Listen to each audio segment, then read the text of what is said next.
La particularité de l'enseignement catholique, notamment à travers la contractualisation, l'approche complète et globale de la personnalité de l'enfant me semble être une voie extrêmement intéressante et prometteuse. C'est vrai que quand j'ai fait voter la loi du 11 février 2005, l'enseignement catholique avait déjà mis en place des réponses aux besoins spécifiques de l'enfant et que très souvent d'ailleurs les familles faisaient le choix de l'enseignement catholique parce que là, ces réponses pouvaient prendre place. Et ça, j'en ai un souvenir très précis parce que je sais que cela avait contribué à inspirer le législateur dans la fabrique de la loi et en particulier pour tout ce qui était le volet de l'école. Il faut que l'enseignement catholique garde ses valeurs fondatrices, renoue avec cette idée d'avance, cette capacité à proposer des écosystèmes éducatifs vertueux. La société contemporaine appelle ça pour la cohésion de tous.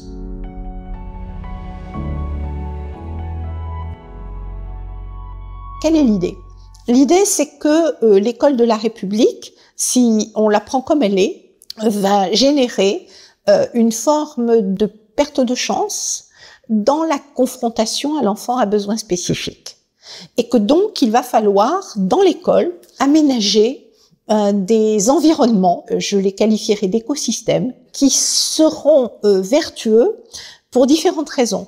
Et donc, il n'y a que de bonnes innovations en ce domaine. En revanche, elles sont connotées du principe de la compensation qui est indispensable, qui est utile, mais qui peut-être nous amène, dans certains cas, à ne pas nous réinterroger sur ce qui doit être l'un des fondamentaux absolus de l'école, l'accessibilité éducative pour tous. Et je pense qu'en ce domaine, nous avons besoin de la recherche, nous avons besoin de la communauté éducative pour avancer sur ce point, dans une approche suffisamment vaste et qui soit capable d'embarquer les enseignants à travers la formation, mais aussi à travers la prise en compte de leur expérience. C'est à travers cette expérience tout à fait redoutable et fascinante de l'éducation pour tous les enfants et que d'une certaine manière on induit la transformation même dans sa modernité, dans ses enjeux contemporains de l'école de la République. Et c'est amusant de regarder comment les sujets les plus petits, les plus spécifiques et les plus contingents sont parfois ceux qui emportent les effets de levier les plus forts. L'idée que la personne en situation de handicap puisse être en quelque sorte augmentée par la présence d'un AESH pour l'enfant en situation de handicap à l'école, j'ai envie de dire c'est un acquis, c'est un droit. Mais jamais, je pense, on ne peut créer d'automaticité entre la situation de handicap et l'accompagnement.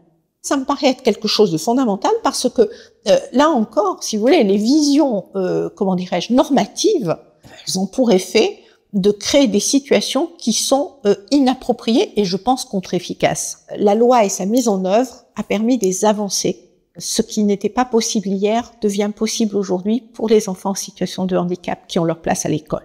C'est posé. Pour autant, maintenant, il va falloir entrer dans le fin.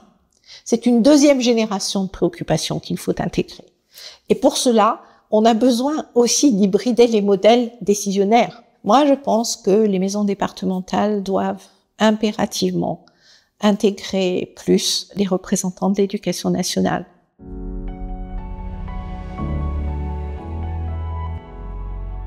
Comment faire qu'un dispositif soit présent comme un soutien en même temps qu'il n'est pas un enfermement?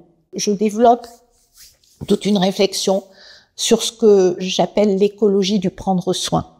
Pensez à l'écologie éducative en ce qu'elle est une affaire de réciprocité, de don et de contre-don dans un environnement protégé, me semble être peut-être une piste pour éviter que ces dispositifs qui sont au fond efficaces en ce qu'ils apportent des réponses pertinentes à des besoins spécifiques ne soient pas des enfermements ou des alternatives radicales. Ce sont des sujets qu'on a avec d'autres formes de besoins spécifiques qui n'ont rien à voir avec le handicap.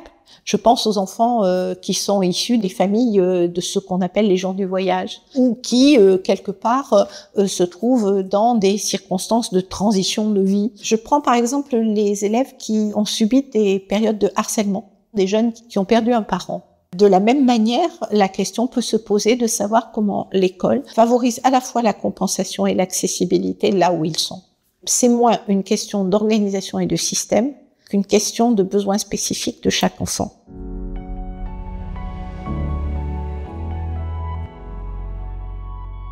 C'est une réciprocité, au fond. Et c'est de cette réciprocité dont nous devons parler.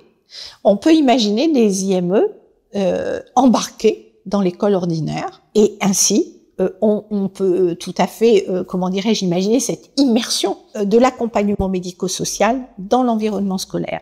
Mais je pense qu'il faut aussi regarder la transposition de l'école dans tous les lieux et tous les environnements où se trouve l'enfant en situation de handicap. Je pense que c'est l'esprit de la loi. Je pense évidemment à tout le secteur médico-social.